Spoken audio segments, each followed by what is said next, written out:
Good afternoon, everybody. I'm Maxine Roper. I'm co-founder of Connecting Food. We're actually a food transparency blockchain. We're bringing real-time traceability into food so that we can create value for our clients and a lot of transparency for consumers. And I'm here today to talk to you for 15 minutes about food in the blockchain, or the blockchain in food. So I'll talk to you until about 12:25, and then you can ask me all the questions that you want. So let's go. So the subject, when food meets blockchain, I think is a really interesting subject. In fact, everybody is really knows what the blockchain is. So I'll just spend a couple of minutes saying where the blockchain comes from. So it's actually, it comes from finance, as we know. It's been around for 10 years. We all know about Bitcoins. And it's actually a decentralized distributed ledger, which is just a list of records or blocks, which are actually formed between different actors and linked together by linked together by cryptography. But it has a lot of benefits. Basically, what the blockchain allows you to do is to record any transactions between different parties efficiently and in a very verifiable and permanent way. So blockchain makes data and transactions and information totally tamper-proof. So what is interesting is to really look at that, what can blockchain bring to the food industry? That's something which is more recent. Blockchain can actually obviously be used in food because a food chain is a supply chain of a lot of different transactions as well. It's a physical chain. And the first use will be through real-time traceability. So bringing traceability into a real-time era, so that you can do end-to-end traceability. Where does this food come from? Where do all the different ingredients which make up this food, where do they come from? Going right back to the farm, going right back as far as necessary to be able to trace that product all the way through its chain. And that brings benefits of supply chain optimization. Obviously, if you're actually tracing food through the chain in real time, there's a lot of different things that you can do from a food safety point of view. For example, make sure that if there is a problem in that supply chain, the product is not compliant at one stage, everybody knows about it straight away. So we're in a real-time era. And that obviously brings the advantage of being able to prevent product recalls. We're in a market, food today is being recalled every single day, because as soon as there is something that's actually detected in that supply chain, the only thing that can actually happen is to actually recall the food, because today we're not in a real-time situation. So preventing product recalls is a really big thing for brands, a big thing for also preventing foodborne illnesses, etc. But we can also go a lot further than that. Food safety is already a really big thing. Traceability and supply chain optimization brings a lot of cost savings also into the supply chain. But there's an extra point, which is actually adding value in the food supply chain. So that's in the third point, which is proving your promises. We're all consumers. We all eat food every single day. And a lot of different studies show that there is a lack of trust from consumers towards the food supply chain, partly because of the fact that supply chains have traditionally been fairly opaque. Marketing has not really been around the proof of promises, but more about storytelling. So the blockchain plus an added value of intelligence can actually bring into the supply chain and bring into the marketing the marketing of proof, where we can actually prove where the food comes from, but also prove that the different allegations or brand promises, such as non-GM, GM-free, or the carbon footprint, or who produced that particular food, all these different criteria with an added level of intelligence, as well as the blockchain, can actually start bringing to the consumer the proof. And that is something that we believe in very strongly in connecting food. The real-time traceability linked with the live auditing intelligent layer can actually bring back consumer trust in the food that they're eating, and do another very strong point, which is to reconnect consumers with where their food comes from.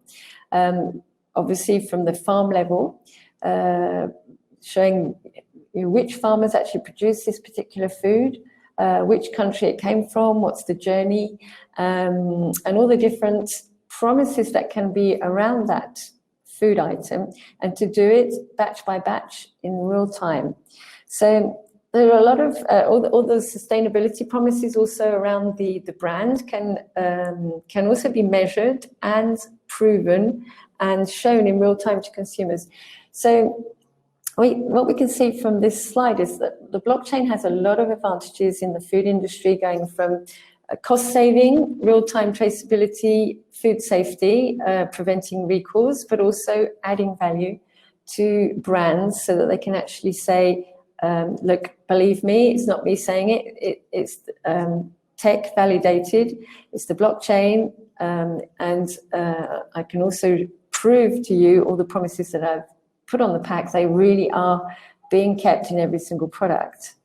So which companies are actually using blockchain today? We can see a lot of different, in the 3 different regions of the world. In America, we can see there's a lot of retail-driven initiatives, because retailers are actually on the front line in terms of food recalls. So they've seen the advantages very early on, like back in 2016, there were already a lot of POCs going on, for example, Walmart in Asia and Walmart in the US. And today, a lot more brands are actually coming on board as well. We can see that in Europe. Upstream actors also producing cereals, producing dairy, and also retailers that are jumping on the blockchain train to be able to prove to consumers where the food comes from, and also to bring that level of efficiency into the supply chain by with the real-time auditing, which is going on specifically with the Connecting Food solution, because it's something very unique that we offer to our different clients.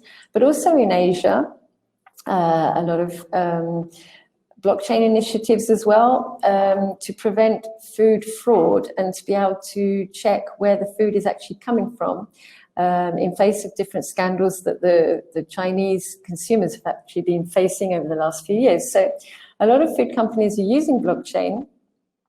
I think it's really important also to underline the blockchain is not the answer to everything, every problem in the supply chain. If you're in a local one-tier supply chain which goes direct to the consumer, blockchain is absolutely useless. There's no point, there's no intermediaries. So I was saying at the beginning, blockchain can actually, it lists the different transactions that have been going on throughout the supply chain, so that if there's just one transaction or you're direct, there's no point in using the blockchain. However, it's very useful in a complex supply chain, multi-ingredients, to be able to trace where the food has actually come from and who produced it, right through to the processing level and how those different ingredients are actually mixed together. That's something that blockchain, coupled with the extra, and I really want to emphasize that point, coupled with the intelligent layer of live auditing to actually make sure that that food is compliant, can really bring a lot of advantages, as we spoke about just now, to the complex and global distribution networks of food, and also to rebuild trust with the consumers in the food that they're actually buying. I think it's important also to underline the data quality that goes into the system. Another point, blockchain, another rule with blockchain technology, garbage in, garbage out. Blockchain can only do one thing, that's to record data and make sure that it's tamper-proof. But obviously, if that data is false, or if that data is actually not coming from it's not actually saying what is actually happening in the supply chain, it will just record garbage. So that is the important point also with the real-time intelligent layer as well of digital auditing, to be able to ensure that that data is compliant. Also, that's a point which was very important for us when we created Connecting Food in 2016, was working on this live audit module, which actually works on top of the blockchain layer to make sure that every bit of data that's coming into the system is actually compliant and consistent. There are different ways of doing that. For example, here we've got an example of a supply chain for vanilla ice cream. So it's something that we're actually working on at Connecting Food, where if the brand at the end of the supply chain, or the retailer, if it's an own label brand, will want to talk to the consumer saying, look, I can tell you where the vanilla came from and how it was produced, the whole journey. The same thing for the cream or the milk that's going into that ice cream. By using the blockchain plus the live audit system throughout the supply chain to check at each stage that the information coming in is compliant. So I can go into more detail of that with the question phase if necessary, because that's a very important point. So I can also talk to you about real use cases that are in store. We're actually a French company, French startup. We're working with a lot of very big companies such as Mondelez in different countries in Europe, but also in the US. And I've just taken this example to show you, because I think it's interesting to show a real life case that's in store. There is a QR code on the screen. If you have your smartphone, you can actually you can zap that QR code with the camera on your smartphone, and then you will actually go into the web app, which shows the consumer the actual journey of the wheat that goes into the Véritable Petit Beurre de Lou, which is a leading biscuit brand in France. And so the consumer can see, by putting in the batch number, where that particular product came from. And it's not just a general brand storytelling issue. It really is talking about each batch. So if they enter a different batch code, it won't be the same region, it won't be the same farms, it won't be the same dates. We really are in a dynamic story, which is around the truth and the proof of where this product comes from. And the information comes from 4 different levels on the supply chain. So the wheat growers right up to the farm, the cooperatives and the storage operators, through the milling plants and down to the manufacturing site. And so a real transparency for the consumer, but also the hidden end of the whole thing, which is very important. The whole of the supply chain is being managed in real time, with real-time traceability, and also the live audits being applied to the different criteria to make sure that that's respected every day by each supplier on the supply chain. I can also talk to you about a second blockchain case. I've just taken a couple of examples. So this is in Germany with Bonne, where Bonne is a natural lemonade, which is organic. And they're actually showcasing the local farmers on a specific fruit. For example, here, this is elderberry, from the crops right through to the syrup and into the bottled lemonade at the end. So that's creating value for consumers. And really showing that they really do master their supply chain, and behind that they're also having the advantages of having the real-time traceability and the live auditing.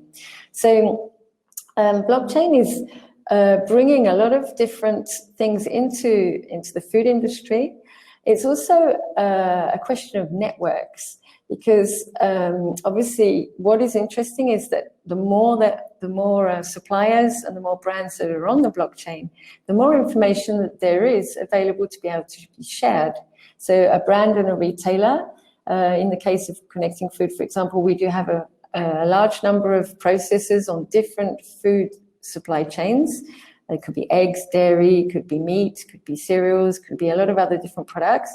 And also the upstream actors that are supplying a lot of information on how every single batch was actually produced, and they're actually getting a lot of benefits out of that as well by managing their supply chains in real time, and showing that and sharing it with their clients. So it's a real network to be able to scale up on an international scale. So that's a little bit about blockchain in food, what we're doing at Connecting Food with a lot of different use cases that are deployed in store in different European countries. On industrial scale, we're on everyday consumer food products. And there's a lot of benefits that our clients are actually getting from the efficiency point of view, but also from the creating value for their different consumers and reconnecting them to the food and where the food comes from. So if you want to have any more information, Samantha Gaden and Colleen Laurent, I've put up their contact details, and also I'm available. I've got my contact details in the profile part as well. So I think if you have any questions, I'm still available for a few minutes to take questions and give you all the answers for all the different points that we've just covered.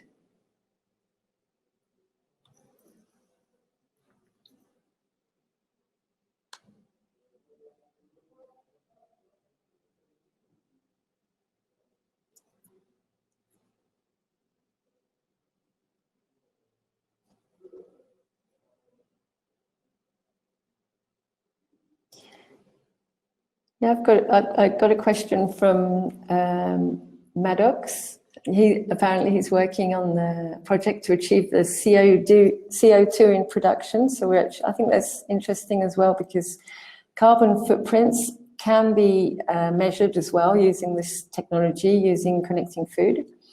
So I think there are a lot of things to be working on in that area, because obviously carbon footprints throughout the food supply chain is a big issue. That's where a lot of CO2 is produced, and that's something that we really believe in as well, is measuring that and proving it to the consumer. I've got another question. Can I give a few examples of how data auditing is performed? Yes, I can. And if there are any specific service providers for data auditing. So when I was talking about data auditing, that's a very important point of what we believe in Connecting Food, and we actually provide that service of the data auditing and the blockchain layer. So it's both of these different modules coupled together, which means that our customers, which can be food actors on different areas of the food chain, get a lot of benefits, because they're actually ensuring that what they are, the information that they are receiving every single day has been audited to make sure that it is compliant. So if I spend maybe just a minute explaining how it can actually happen, the data auditing. Each actor on the supply chain is very specialized. Every single day they do pretty much the same thing. If you are, for example, if I take the example of organic eggs, to produce organic eggs, the hens in the farm need to eat organic food, for example, organic feed. An organic feed is actually made up of organic corn and also organic vegetable protein, such as soya. So there is a lot of information that we would actually collect at that level of the feed level. For example, the suppliers of the vegetable protein and also of the corn, the different deliveries of where that comes from. A lot of information is on the ERP system at that particular level to be able to make the recipe for the feed that the hens are going to be eating.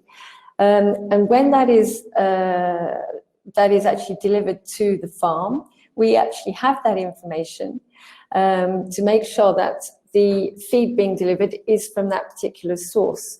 And then we can also apply mass balancing, for example, the amount of eggs coming out of a farm and the amount of feed going into a farm.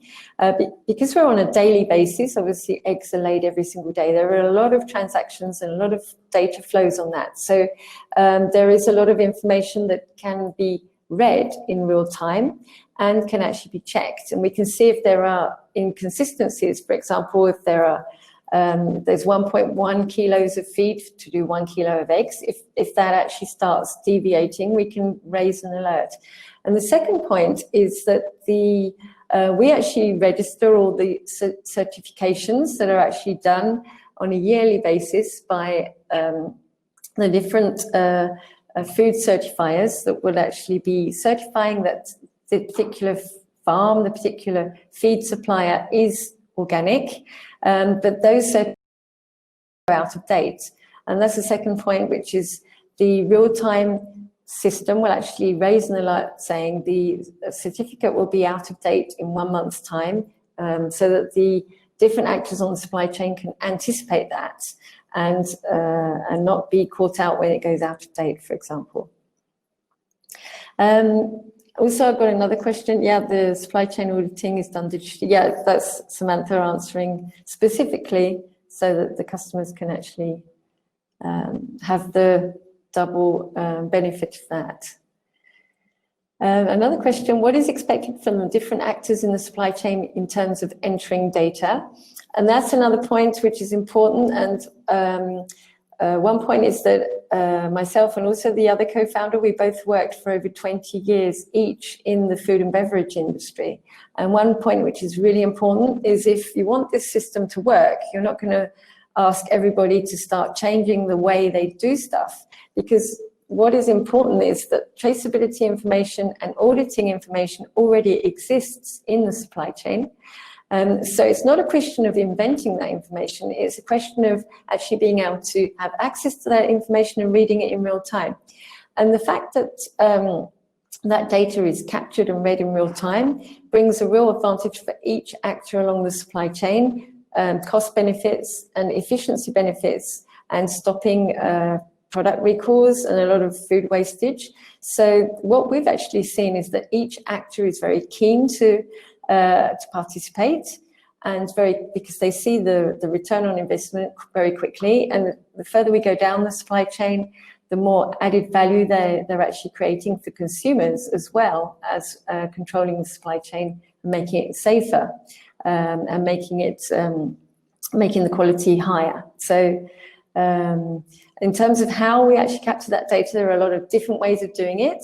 Specifically with connecting food, we can capture that data in whatever format it exists. So there may be ERP systems, all different kind of ERP systems along the supply chain, which may even be homemade systems, CSV, Excel files. It can even be handwritten in certain cases. So we're capturing that data as it exists. We're actually digitalizing the supply chain, and we're applying the live auditing module, and we're actually putting all the batch data together to be doing real-time traceability. So the advantages are very important and numerous for each of our clients and all the different actors. So I hope I've answered your different questions. We're available also to answer any other different questions that you may have, and also I think you can still see our different emails and phone numbers if you want to actually get into contact with us. And also don't hesitate to contact me through this platform. I'd be very pleased to give you any other information and answer any other questions if you have any. Thanks, everybody. So I think the time is up, and have a lovely day. Goodbye.